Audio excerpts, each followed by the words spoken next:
Hey everybody, welcome back. Pardon my sniffles, there's a cold going around work right now, but it's the weekend.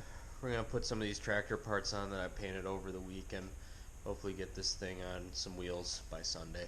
So, let's get going. And I almost forgot, I got the grill on before I even started filming. I couldn't wait to put it on because I wanted to finally see what this thing would look like with a little bit of color other than orange on it. As you can see, it got pretty smashed at some point. I did a little bit of straightening work on it, but if I would have kept bending it, I would have been doing more harm than good because individual grates were breaking, stuff like that. So I did the best I could. Same thing on the hood. It's still got a pretty good dent here. You can kind of see by how the logo is bumped off. But in the long run, there's going to be a brush guard in front of it as part of the loader mount, so I'm not too worried about it. Also, a little bit of dents and dings on a tractor that is a working tractor is not going to bug me any.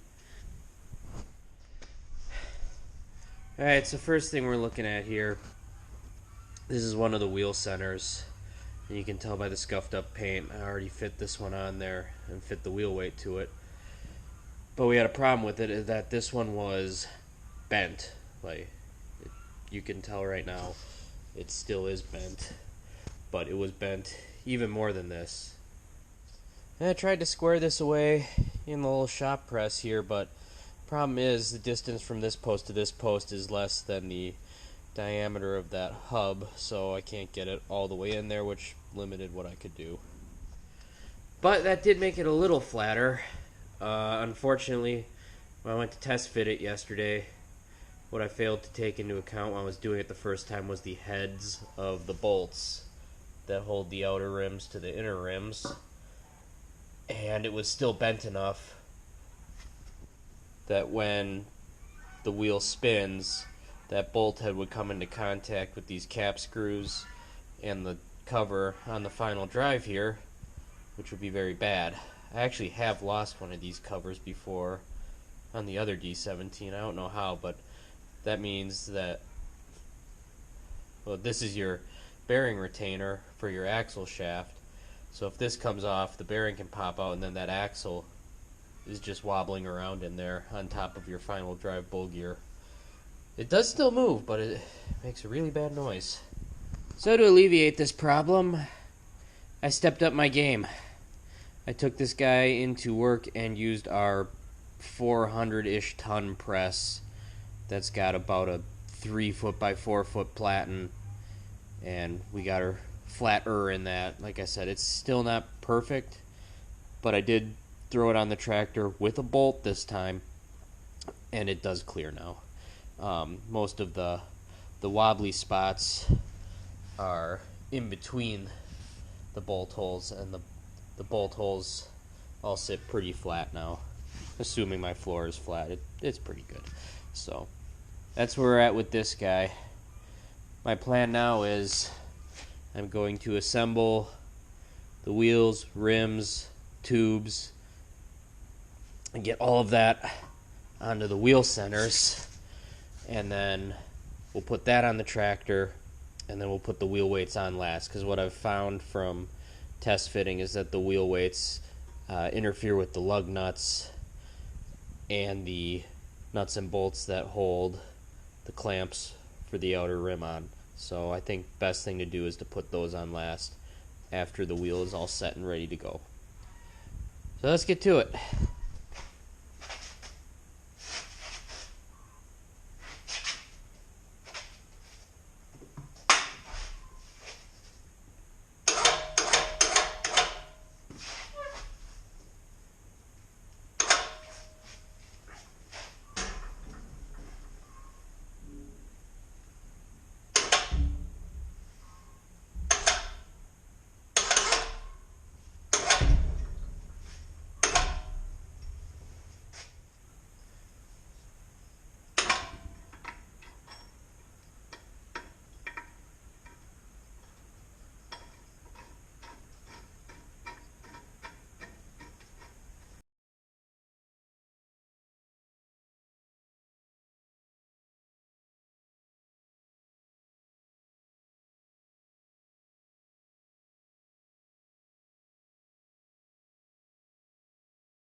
Ta-da!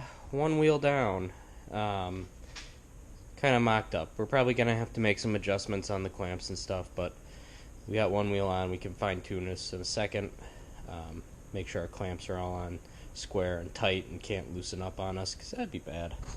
But, alright, so I got it set up where the wheel weight's sticking out just a hair, and the reason I did that was I want my wheel to be inside the track of my bucket on my loader, which is at 80 inches, so the original thought was put the wheel all the way out so the wheel weight's completely in it, so I don't have to worry about bumping into something with it if I'm getting up close to the barn while I'm plowing snow or shoveling manure or something, but this is fine.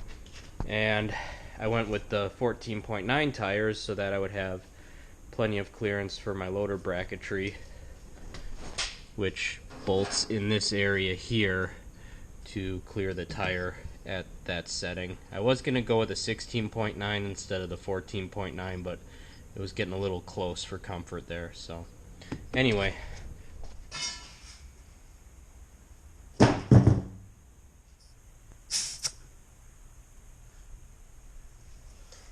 alright, we're sitting pretty happy at about 32 psi. One last little area of bead that has to pop in yet. And remember, folks, only specially trained persons should mount tires.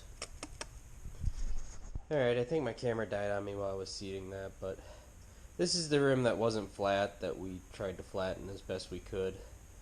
And it's still not perfect. I'm just measuring across the tire with a straight edge down to my lug nut circle there, and that will tell me, how far I'm off. You can see I've got my back clamp there all the way tightened down, and this one's at about a normal because that was the one area that we couldn't get completely flat, but it is good enough. Well, I got the tire on, and as you guys can probably see, that rim is just a scotch more bent than I thought it would be. That's alright though. If I can't straighten this one out, I'm going to have to get a new one, but for the time being, I'm going to leave it. I'm probably, in the long term, going to have to get another rim center or try and get this one straighter. I don't know if I can get this one straighter, but for the time being, that's good enough to roll it around on, do a drive test, whatever. There's plenty of clearance. It's not going to hit anything. We'll see how it performs going down the road. Maybe it'll be even good enough for that. Like I said, this thing's not a speed demon. It doesn't have to be a balanced tire. I've never driven a tractor with one that's been this far out, so we'll see what it feels like. But I have a feeling I'm going to need to get a new rim center eventually.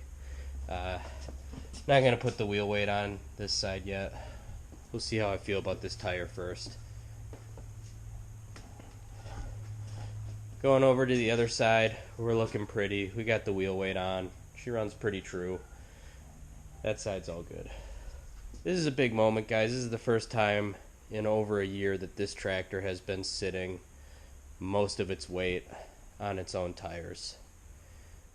Alright guys, I'm going to call it a wrap for this weekend. I am feeling terrible right now. I don't know if it shows on the camera, but I'm still feeling really sick. But I really wanted to get these rims and tires on since I had all the parts I needed to do it painted finally. Hopefully I'm feeling better over this week, because next thing I want to do is get those front spindle mounts done. We've got them chucked up in the lathe still, kind of half done. We'll get those guys going, cut off the old ones, machine up new stops, all that good stuff. Hope you stick around for that, because that will be a really interesting video. And until then, I hope you guys have a good week, and I will catch you in the next one.